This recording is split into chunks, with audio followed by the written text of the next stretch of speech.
ദൈവനാമം മഹത്വപ്പെടുമാറാകട്ടെ. നിങ്ങൾ ശ്രവിക്കുന്നത് Jesus voice message. എല്ലാ ശ്രോതാക്കൾക്കും കർത്താവായ യേശുക്രിസ്തുവിൻ നാമത്തിൽ സ്വാഗതം.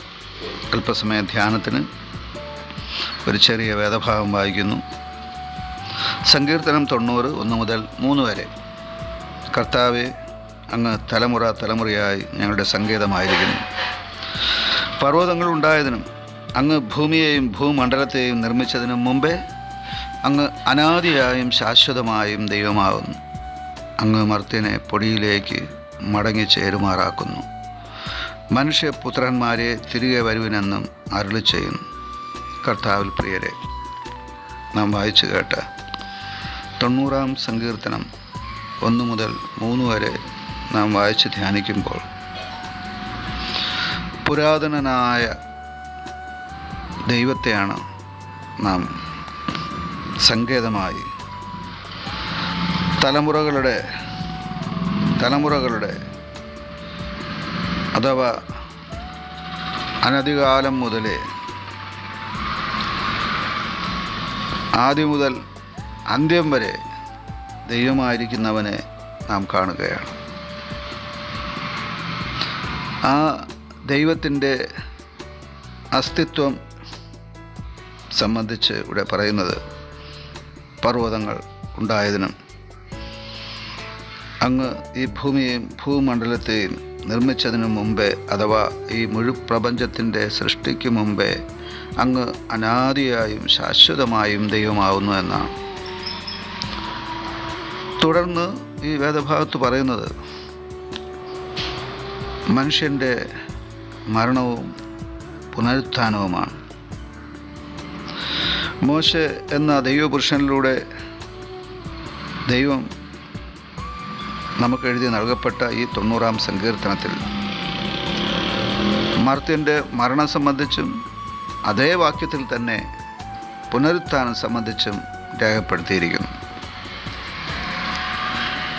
ചിലരെങ്കിലും ചിന്തിക്കുന്നത് മനുഷ്യരുടെ പുനരുത്ഥാനം സംബന്ധിച്ച് പുതിയ നിയമത്തിൽ മാത്രമാണ്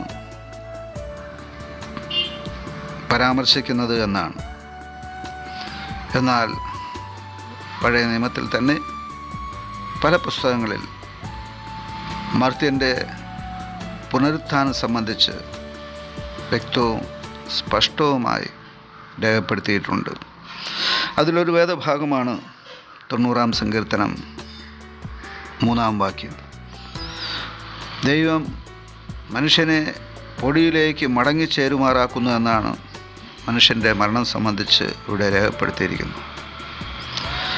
പൊടി കൊണ്ട് അഥവാ മണ്ണുകൊണ്ട് നിർമ്മിക്കപ്പെട്ട മർത്യൻ തിരിച്ച് മണ്ണിലേക്ക് മടങ്ങിച്ചേരുമാറാവുന്ന ആ അനുഭവം മരണത്തെ സൂചിപ്പിക്കുന്നുവെങ്കിൽ മനുഷ്യപുത്രന്മാരെ തിരികെ വരുവനെന്നും അരുളി ചെയ്യുന്നു. ഇതാണ് പുനരുത്ഥാനം. ഇവിടെ നാം കാണുന്നത് മർത്യൻ്റെ ജീവിതം ഈ ഭൂമിയിൽ 70, 80, 90, 100, 120 വർഷം കൊണ്ട് അവസാനിക്കുന്നതല്ല. പ്രത്യുത ദൈവം മനുഷ്യനെ നിത്യതയ്ക്ക് വേണ്ടി സൃഷ്ടിച്ചിരിക്കുന്നുവെന്നാണ്. ഒരു പീരീഡ് അഥവാ ഒരു ഘട്ടം മാത്രമാണ് മനുഷ്യജീവിതം ഈ ഭൂമിയിലായിരിക്കുന്നത് എന്ന് മാത്രമേ ഉള്ളൂ. പൊടിയിലേക്ക് മർത്യനെ മടങ്ങിച്ചേരുമാറാക്കുന്ന അതേ ദൈവം തന്നെ മനുഷ്യപുത്രന്മാരെ തിരികെ വരുവനെന്നും വിളിക്കുകയാണ്. ആ വിളി കേട്ട ഉടനെ എന്താണ് സംഭവിക്കുന്നത്? പുനരുത്ഥാനം ഉണ്ടാവുക. യെഹെസ്കേൽ പ്രവാചകൻ്റെ പുസ്തകം 37-ാം അധ്യായത്തിലും ഇതുതന്നെയാണ് നാം കാണുന്നത്. പ്രവാചകനെ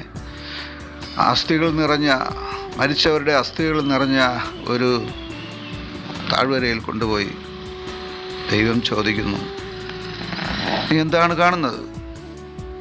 അദ്ദേഹം പറഞ്ഞു, ഉണങ്ങി വരേണ്ട മനുഷ്യ അസ്ഥികൾ ഞാൻ കാണുന്നു. ഈ അസ്ഥികൾ ജീവിക്കുമോ? ദൈവം ചോദിക്കുകയാണ്. പ്രവാചകൻ പറയുന്നു, എനിക്ക് അറിഞ്ഞുകൂടാ. ദൈവം പറയുന്നു, നീ പ്രവചിക്കുക. അങ്ങനെയെങ്കിൽ ഈ അസ്ഥികൾ ജീവിക്കും. അതെ, ദൈവം കൽപ്പിക്കുമ്പോൾ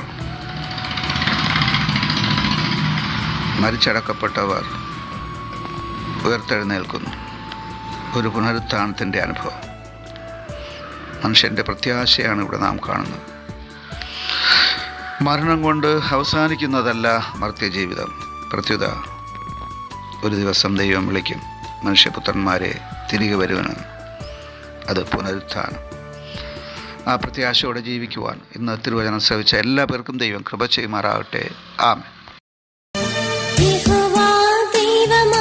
വിശുദ്ധ ജാതിന അവനവകാശമാ ജനം യഹോവാ ദൈവമാ വിശുദ്ധ ജാതിന അവനവകാശമാ ജനം പരദേശികൾ നാം ഭാഗ്യശാലികൾ ഇതുപോലൊരു ജാതിയുണ്ടോ യഹോവാ ദൈവമാ വിശുദ്ധ